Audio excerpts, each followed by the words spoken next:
Good evening and welcome. I'm Sheila Balgobin and I am the Dream Decipherer, and I help you to crack the code of your sleep and dreams so you can sleep sound and dream deep. This evening I have four dreams and lions, honey traps, and other things going on in there. So we're going to dive right in and look at the first dream, where the dreamer reports that it was at a large school, and the most of the where most of the building was in old or in a rundown condition. And the dreamer's job was to look after two lions that lived on the grounds of the school, a young lioness and an older male who was her partner. Now, it was getting late in the day, and the lions were out and about, prowling around, and so that anybody left outside was in danger. But the students who were inside the school were okay. But the dreamer himself got locked out while these lions were roaming around, and had to find all kinds of strange and crazy ways to get back into the building, navigating through disused maintenance areas of the school, and going through back convoluted routes, and finally managed to get through some doors that were usually locked, and was able to get back into his room. So there's the first dream. Now, the second dream, the dreamer reports being in an old apartment or flat, looking through various books to find information about owls, to give to some specific information about these owls to someone. Doesn't say who the information had to be given to or what kind of information, but nevertheless, the dream ends there. The third dream is our honey trap dream. This nerdy guy that that the dreamer reports thought he had gotten lucky, and because he got invited back to some woman's apartment, only to find that it was a honey trap, and there was another woman who was actually waiting for him there.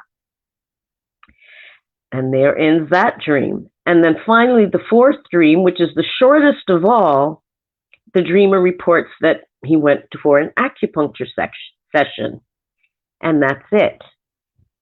So what on earth is going on with these four dreams, and what is the connection?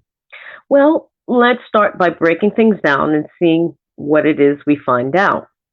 Now, in the first dream, there was the setting was at a school, whether it was an elementary school, high school, university, doesn't say, but an establishment of education of some kind.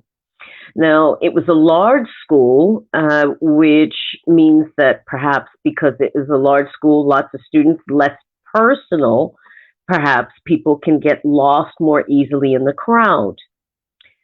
But nevertheless, the dreamer at this school is actually taking care of lions. So he's a lion caretaker, or a lion tamer, if you will. But what do lions, particularly a lioness or a lion, mean to the dreamer?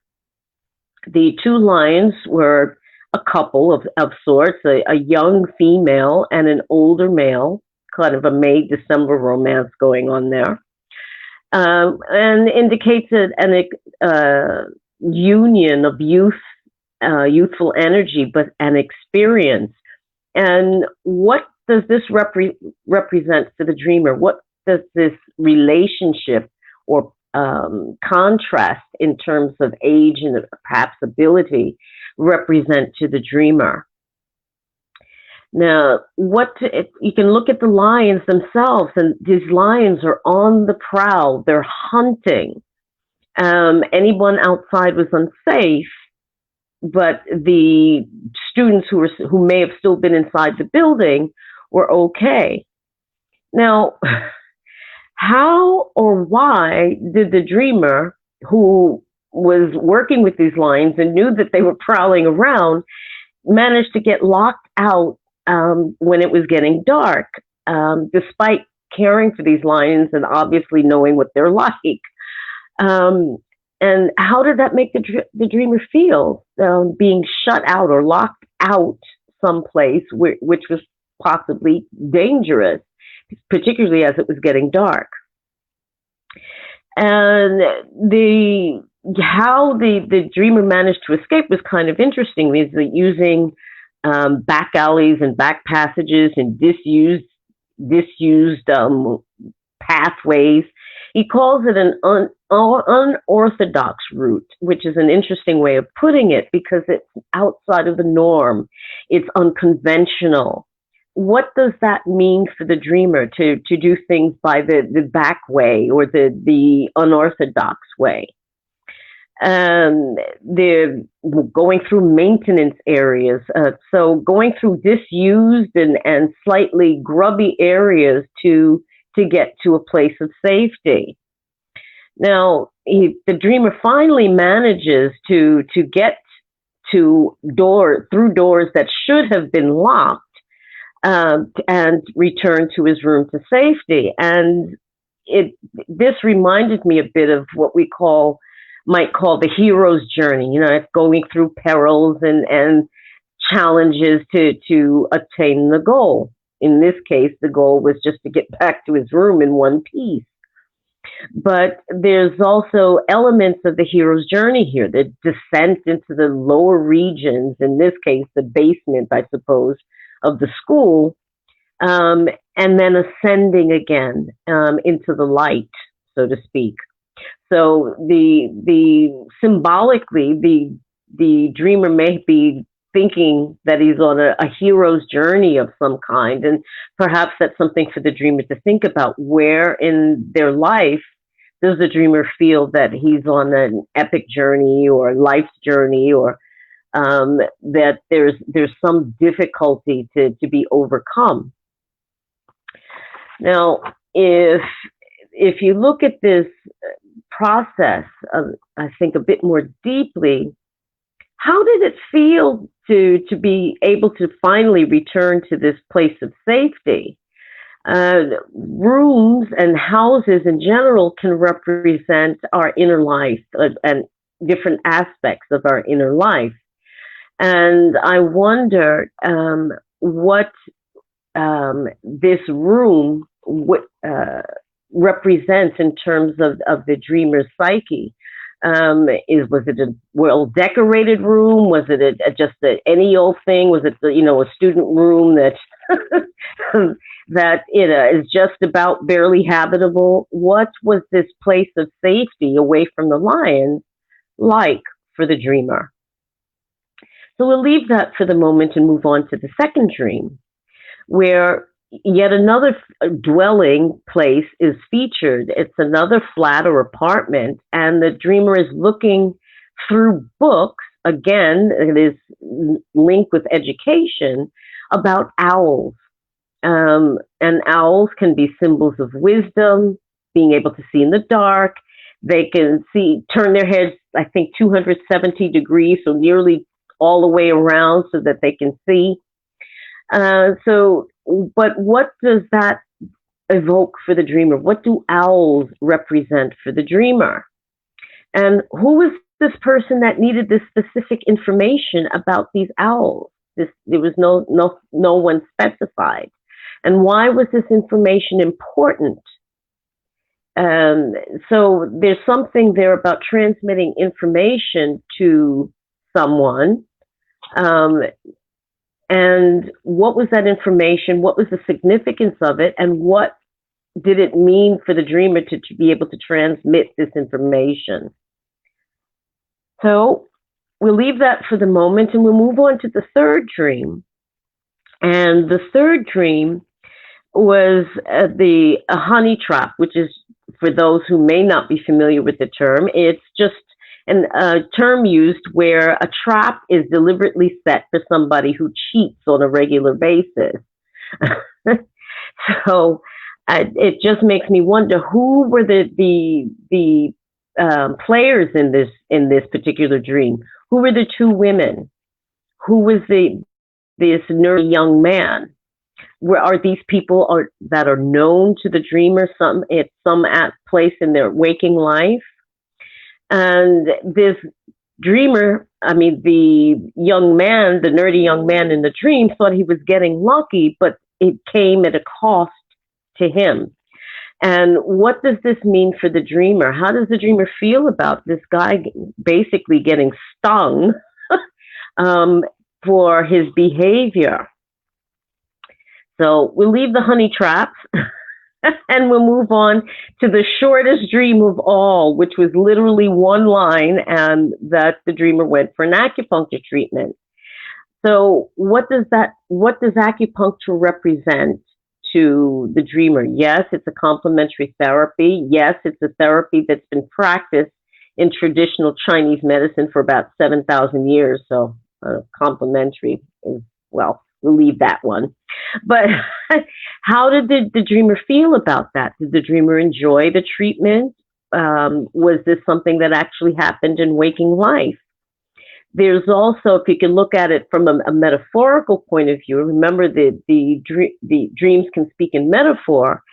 What the dreamer was literally being needled by the acupuncturist, but you could also think of being needled in the emotional sense. Is there something that's needling the dreamer that's kind of pricking at them and getting on their nerves a bit?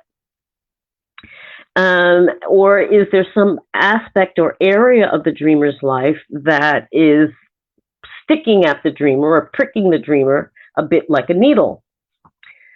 So there's some varied images going on there, but what can actually be the connection between all these different events?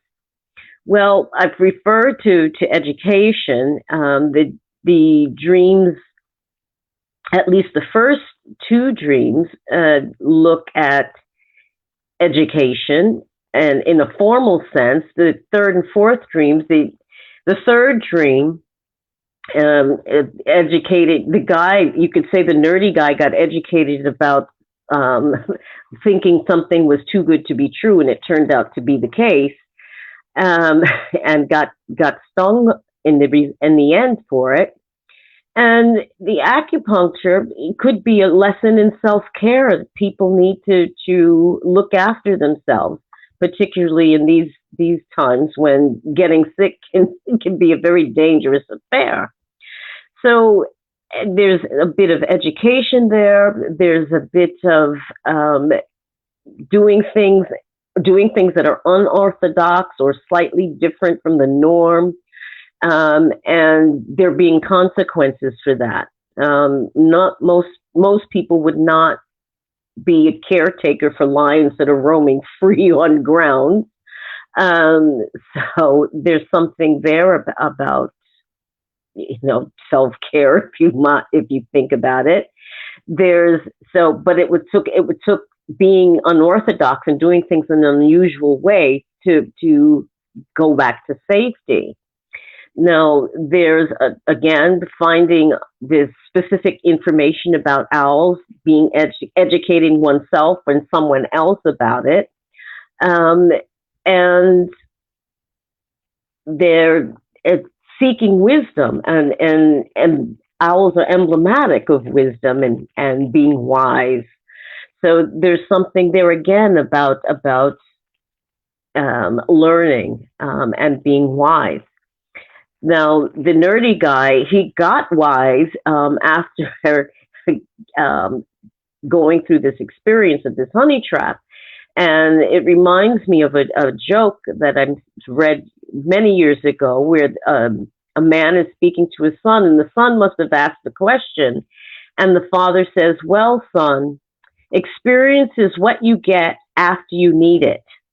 Now, think about that for a moment. Experience is what you get after you need it. And that's exactly what happened to the young man who got stung by this honey trap. And then there's the acupuncture, which seems almost like a red herring, but I suspect that the dreamer in this case is learning about himself. which is the ultimate lesson. So there you have it. We have lions, honey traps, acupuncture, and all sorts going on. Thank you so much for watching and listening. Have a great evening and a wonderful weekend to come. And I'll see you again soon. Take care. Bye bye.